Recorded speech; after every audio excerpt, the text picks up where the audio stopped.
I take exception to the observation of the good senator that the Department of Justice is interfering in the investigation being conducted by the committee.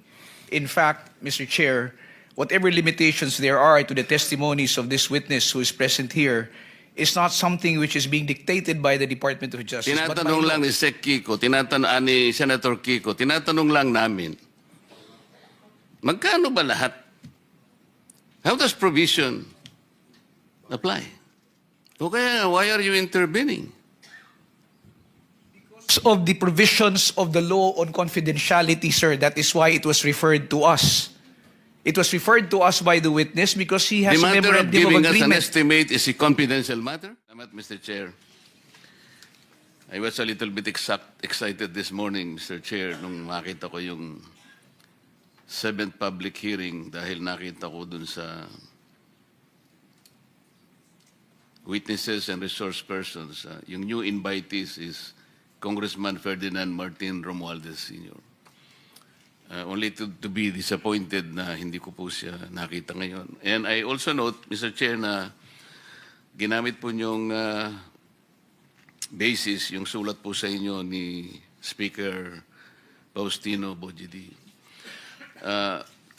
Mr. Chair, hindi ko po masyadong makuha ang ibig sabihin ni Speaker Boji ng ito ang ginamit nila na para hindi padaluhin ang mga miyembro ng House of Representatives, subjecting them to a simultaneous legislative inquiry on the identical subject could potentially prejudice the findings of the ICI. Pasensya na po, Mr. Chair, pero hindi ko po talaga maintindihan yun. How can the findings of the ICI be prejudiced by their presence here? As a matter of fact, kahit na identical pa ito, ang atin pong mandate is in aid of legislation. And the ICI, I don't know what is their mandate. So, hindi po siya siguro justification. As I said, I was excited, pero ngayon po, kasi mas maganda sana kung nandito siya. It could have been more substantial sana. Having said that, Mr. Chair, siguro, isang araw na-process na natin ito kung ano ang dapat gawin talaga sa mga invitees na to. More particularly, the members of the House of Representatives that were initially mentioned at some point in several testimonies of the respondents that were invited by this committee. May I now proceed, Mr. Chair, to Engineer Bernardo. Kagaya po ng napansin sa pagtatanong ni Senator Kiko, ako din ay ganun din ang aking observation. Merong bahagi ng iyong salaysay na talaga namang very, very descriptive, talagang even the minutest detail. Ito'y mapapatotohanan sa dami ng mga pahina at mga saknong na binanggit mo. Kung halimbawa pag-uusapan, Senator Jingo Estrada, Senator Ramon Rebillan, talagang, kumbaga sa comics, wala ka nang hihilingin pa. Nandun na lahat. Pero pagdating sa bahagi ng mga congressmen or congresswoman, tipid na tipid ka. Halimbawa, yung Congressman Saldico, wala ka man lang sinabi tungkol sa magkano ang hiningi, ilang projects ang napunta rito, ilang porsyento. Kung paano mo dinescribe yung mga naunang senador na binanggit mo, iniisip namin ni Senator Kiko na dapat ganun din sana. Sa ganung paraan, makikita mo talagang walang pinagtatakpan, malinaw na ibahagi mo talaga, nalalaman mo. Lalong-lalo na sa'yo, naintindihan ko sa tagal ng iyong paglilingkod sa DPWH, ikaw ay sagana na sa karamihan ng eksperyensya at pakikipag-ugnayan sa maraming tao, kaugnay ng iyong trabaho. Ito po, Mr. Chair, litaw na litaw, binanggit tatlong congressman and congresswomen dito. Talaga pong napakatipid po ninyo. Sa makatwid, dito lang po ay kung ako ihahatol dito, meron po kayong deliberately na parang hindi na gusto pang ihayag yung maaring nalalaman po ninyo. Kaugnay po nito, Mr. Chair, nung tinatanong din ni Senator Kiko, kahit na mathematical lang or arithmetical estimation, kung talagang napakahalaga po nun eh. Initially, ito po yung mga nasa notes ko din. Nagkakaisa pala kami ng direksyon ng pagtatanong. Bakit kinakailangang sangguniin mo ang abogado mo at pagkatapos ay makikipag-ugnayan ka kay Prosecutor General?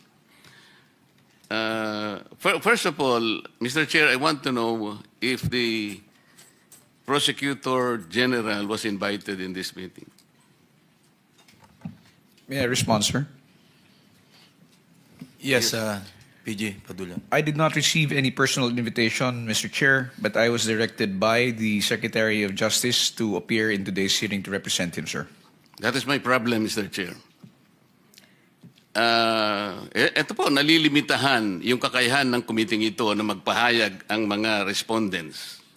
Katulad nung tinatanong ni Senator Kiko, at yun yung gusto kong maitanong, bakit kinakailangan po na pigilan siya at some point on the things that he might be able to shed light to this committee? Ano ngayon kung halimbawa tamaan yung mga ibang tao sapagkat ito naman ay pagsasalaysay ng kanyang buong nalalaman? Ang totoo niyan, indicative na sa mga ibang pinagsasabi niya rito na gusto niya talaga. Gusto niyang ihayag ang buong katotohanan. Pero dahil ba sa he is a potential applicant to Witness Protection Program, may influensyahan, malilimitahan ang kanyang exposure dito. Ito po yung hindi ko maintindihan, Mr. Chair. Why is the Department of Justice at some point is interfering in the proceedings of this committee? This is something that we should probably process. Kung ganun pala yun, hindi malayang supplemental affidavit ito. This is questionable to the very least. Ang sabi mo rito, Engineer Bernardo, statements of facts applicable to all. Sa Tagalog, pagsasalaysay na applicable sa lahat. Tama. Hindi kita narinig. Sorry po, Mr. Chair. Yes po, Mr. Chair. Okay. Kung ito'y pagsasalaysay ng applicable sa lahat, katulad ng binabanggit mo sa paragraph 9, I can confirm based on my personal knowledge that in some form or another or in various extents, most proponents have their own designated contractors who will take on the projects for the former's benefit and advantage. Sometimes other proponents would request me to suggest contractors for them who are known to me or referred to me by friends and other personalities. These are situations that national and local elected politicians would request me to source projects for them. Di dapat ihayag mo rin lahat. The problem is, there is a prosecutor general who is not very interested in prosecuting people. He's very selective, Mr. Chair. This is something that is objectionable. May I be allowed to respond, Mr. Chair? You may respond. Thank you, Mr. Chair. I take exception to the observation of the good senator that the Department of Justice is interfering in the investigation being conducted by the committee. In fact, Mr. Chair, whatever limitations there are to the testimonies of this witness who is present here is not something which is being dictated by the Department of Justice, but by law that is covered by Republic Act 6981, particularly Section 7 thereof. It is not our intention to restrict his testimony, as in fact, For he our said- education, kindly tell us what Section 7 is about. Yes, Mr. Chair. Section 7 of RA 6981 clearly states confidentiality of proceedings. All proceedings involving application for admission into the program and the action taken thereon shall be confidential in nature. No information or documents or given or submitted in support thereof shall be released except upon written order of the department and of the proper court.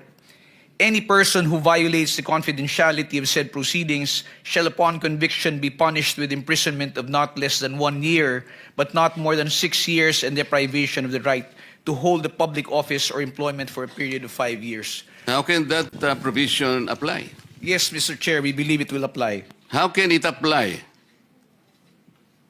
Tinatanong lang ni Sec Kiko, ni Senator Kiko, tinatanong lang namin, magkano ba lahat?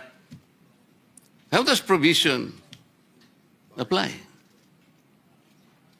Mr. Chair, any matter pertaining to the... No. I'm not talking about any matter. Senator Kiko and myself is only trying to extrapolate gaano ba kalawak, the magnitude of this whole thing, para magkaroon lang kami ng mental picture about this. To explain that, Mr. Chair, if I How may be can allowed. that provision apply? Why would you limit the witness from telling at least an idea of how much it is? Mr. Chair, in the earlier proceedings, the question asked by Senator Pangilinan was already addressed by this representation when we said that the witness may openly give a mathematical computation of what is based in the affidavit. There was no restriction given by the Department of Justice. I think that is on record, Mr. Chair. Okay, why are you intervening? Of the provisions of the law on confidentiality, sir, that is why it was referred to us. It was referred to us by the witness because he has The a matter of memorandum of giving us an agreement. estimate is a confidential matter? No, precisely, Mr. Chair. That is the reason why we had already acceded to the request of Senator Pangilinan. Mr. Chair, With the permission of Senator Just a Marcoleta. point of information